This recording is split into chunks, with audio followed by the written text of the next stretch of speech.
Hello student, आज की इस वीडियो में देखने वाले हैं भारतीय इतिहास के इंपॉर्टेंट क्वेश्चन जो बौद्ध धर्म से संबंधित एमसीक्यू प्रश्न होंगे। ये वीडियो का 5वां पार्ट है। पहला, दूसरा, तीसरा, चौथा पार्ट अपलोड हो चुका है। अगर आप चैनल पर नए हैं तो चैनल को लाइक, सब्सक्राइब, शेयर जरूर करें। तो चलिए क्वेश्चन की ओर आगे चलते हैं। पहला क्वेश्चन है, बौद्ध धर्म में त्रिरत्न का क्या अभिप्राय है? त्रिपिटक, बुद्ध धम्म संघ, शील समाधि संघ, सत्य अहिंसा करुणा। तो इस प्रश्न का सही उत्तर क्या होगा? तो इस प्रश्न का जो सही आंसर है option number B, Buddha Dhamma संघ। अब याद रखना है, बुद्ध की मृत्यु के बाद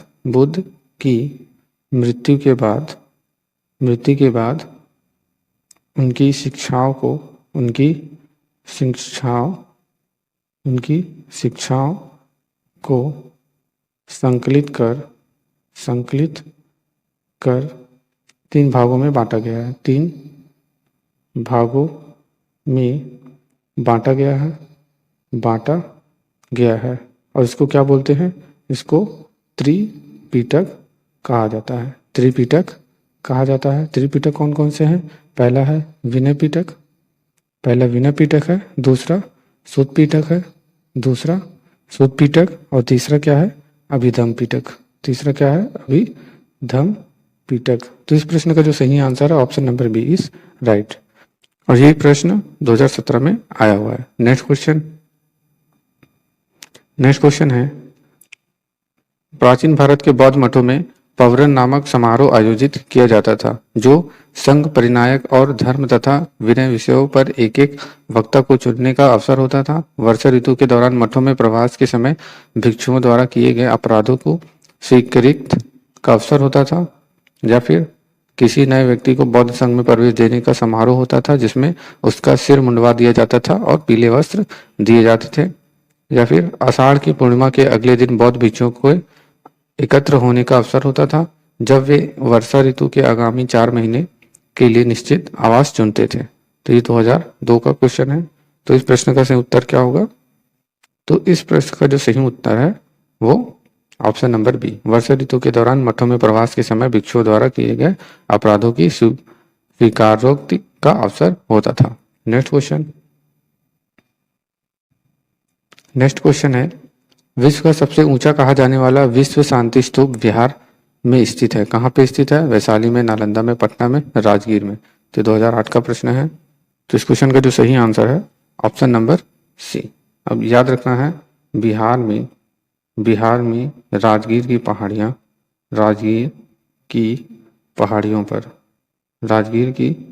पहाड़ियों पर स्थित शांति स्तूप विश्व का सबसे ऊंचा कहा जाने वाला विश्व शांति स्तूप है। विश्व शांति स्तूप है, इस चीज को आप याद रखिएगा। नेक्स्ट क्वेश्चन है, बुद्ध की 80 फुट बड़ी प्रतिमा जो बोध गया में है, निम्रित की गई थी। किसके द्वारा निम्रित की गई थी? जापानियों के द्वारा, थाई लोगों के द्वारा, भूटानियों के द्वारा, श्रीलंकाई के द्वारा। ये 1993 का क्वेश्चन है। तो इस क्वेश्चन का जो सही आंसर है ऑप्शन नंबर ए, जापानियों के द्वारा। अब बुद्ध की 80 फुट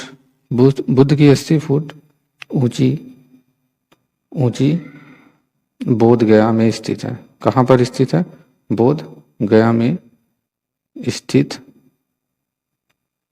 प्रतिमा किससे बना है? लाल ग्रेनाइट एवं बलुई पत्थरों से निर्मित है। इसको भी आपको याद रखना है, जिसके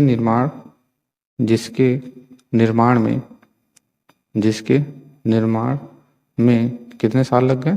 7 वर्ष का समय लग गया। 7 वर्ष का समय लगा। नेक्स्ट क्वेश्चन है, सर्वप्रथम स्तूप शब्द कहाँ मिलता है? ऋग्वेद में, जातक कथा में, अष्टाध्यायी में, अर्थशास्त्र में, इनमें से कोई नहीं। ये 2015 का क्वेश्चन है। तो सर्वप्रथम स्तूप शब्द कहाँ मिलता है? तो ये ऋग्वेद में मिलता है। Option number A is right. इसके अतिरिक्त अर्थवेद, इसके अतिरिक्त अर्थवेद, वाजसनेयी संहिता,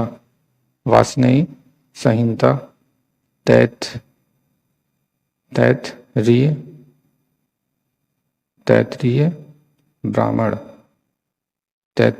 ब्राह्मण संहिता और पंचविश ब्राह्मण आदि ग्रंथों से स्तूप के संबंध में जानकारी मिलती है। स्तूप के संबंध में जानकारी मिलती है। इसको अब याद रखिएगा।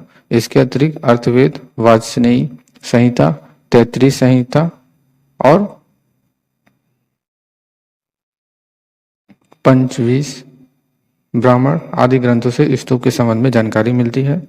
और स्तूप का शाब्दिक अर्थ क्या होता है? इसका अर्थ क्या होता है? किसी वस्तु का ढेर,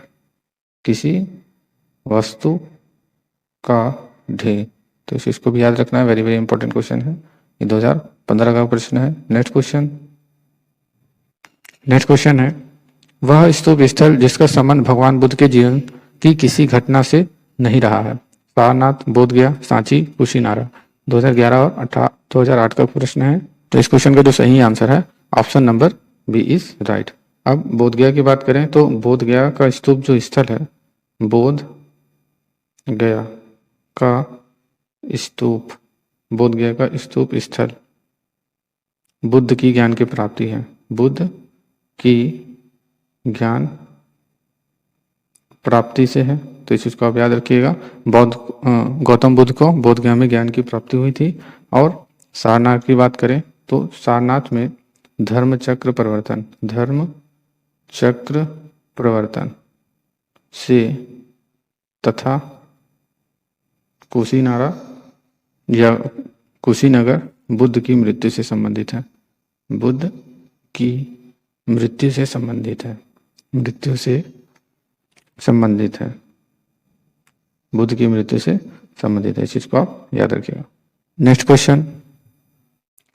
क्वेश्चन है, स्तूपों का सही तैथिक क्रम क्या है? तो इसका तैथिक क्रम क्या होगा? ये 2014 का प्रश्न है। तो इस प्रश्न का जो सही आंसर है इसमें से कोई भी नहीं है। नेक्स्ट क्वेश्चन है, अनात्मवाद सिद्धांत है सांख्य का, वेदांत का, जैन दर्शन का, बौद्ध दर्शन का, इनमें से कोई नहीं। ये 2017 का क्वेश्चन है। तो अनात्मवाद सिद्धांत है, तो किसका सिद्धांत है? ये बौद्ध दर्शन का। Option number C is right. Next question है, संसार अस्थिर और क्षणिक है का निम्न में से किससे संबंध है? बौद्ध का, गीता, जैन, वेदांत। 1952 का क्वेश्चन है। तो इस क्वेश्चन का जो सही आंसर है ऑप्शन नंबर ए, बौद्ध धर्म से संबंधित है। नेक्स्ट क्वेश्चन है, किसे एशिया के ज्योति पुंज के तौर पर जाना जाता है? तो गौतम बुद्ध को, महात्मा गांधी को, विवेकानंद को, महावीर स्वामी को। ये 2010 का प्रश्न है। तो किसे एशिया के ज्योति पुंज के तौर पर जाना जाता है? तो आपको याद रखना है option number A, Gautam Buddha को। और ये भी याद रखना है कि गौतम बुद्ध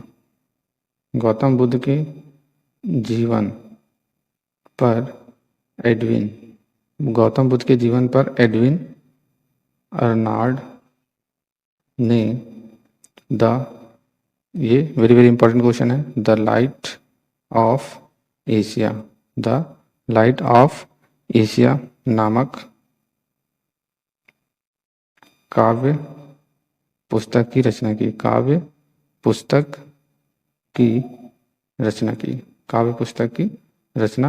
की थी। गौतम बुद्ध के जीवन के संबंध में एडविन अर्नॉल्ड ने द लाइट ऑफ एशिया नामक पुस्तक की एक रचना की थी। नेक्स्ट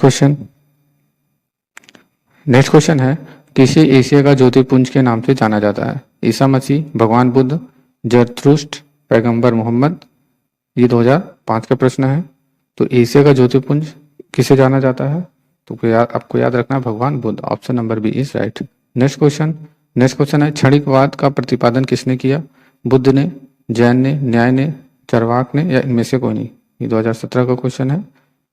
तो क्षणिकवाद का प्रतिपादन किसने किया था? तो याद रखना है चार्वाक ने। Option number C is right. Next question है, ये 2020 का प्रश्न है। भारत के सांस्कृतिक इतिहास के संदर्भ में पारमिता शब्द का सही विवरण निम्नलिखित में से कौन सा है? सूत्र पद्धति में लिखे गए प्राचीनतम धर्म, शास्त्र पाठ, वेदों के प्राधिकार को अस्वीकार करने वाले दार्शनिक संप्रदाय, परिपूर्णताएं जिनकी प्राप्ति से बोधिसत्व पथ प्रशस्त हुआ, आरंभिक मध्यकालीन दक्षिण भारत की शक्तिशाली व्यापारी श्रेणियां। तो इस क्वेश्चन का जो सही आंसर है वो, इस क्वेश्चन का जो सही आंसर है option number C is right. अब यहाँ पे जो पहला क्वेश्चन था, यहाँ पर जहाँ मिस्टेक हो गया, क्षणिकवाद का प्रतिपादन किसने किया था? तो चार्वाक ने नहीं किया था, बुद्ध ने किया था। ऑप्शन नंबर ए यहाँ पे सही होगा। नेक्स्ट क्वेश्चन है सर एडविन एर्नॉल्ड की पुस्तक द लाइट ऑफ एशिया आधारित है दिव्य दान पर, ललिता विस्तार पर, सुत पिटक पर, अभिधम पिटक पर? ये 2014 का क्वेश्चन है। तो इस क्वेश्चन का जो सही आंसर है वो ललित विस्तार पर है। Option number B is right. Next question है बौद्ध धर्म के महायान और हीयान संप्रदायों में सर्वाधिक मौलिक अंतर निम्नलिखित में से कौन सा है? अहिंसा पर बल, जाति रहित समाज, स्तूप पूजा, देवी देवताओं की पूजा? ये 1996 का क्वेश्चन है। तो इस क्वेश्चन का जो सही आंसर है ऑप्शन नंबर सी, देवी देवताओं की पूजा। नेक्स्ट क्वेश्चन,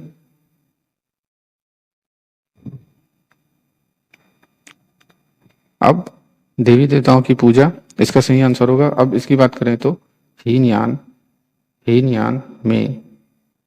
में बुद्ध को एक महापुरुष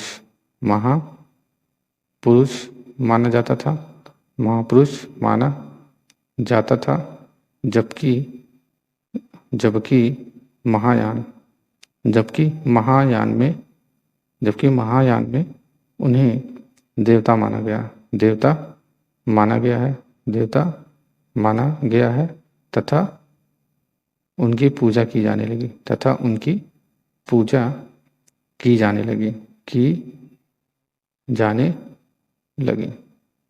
तो इस क्वेश्चन का जो सही आंसर है ऑप्शन नंबर सी। ये वीडियो का लास्ट क्वेश्चन था। अगर आपको वीडियो अच्छा लगा तो चैनल को लाइक, सब्सक्राइब, शेयर जरूर करें। वीडियो देखने के लिए धन्यवाद।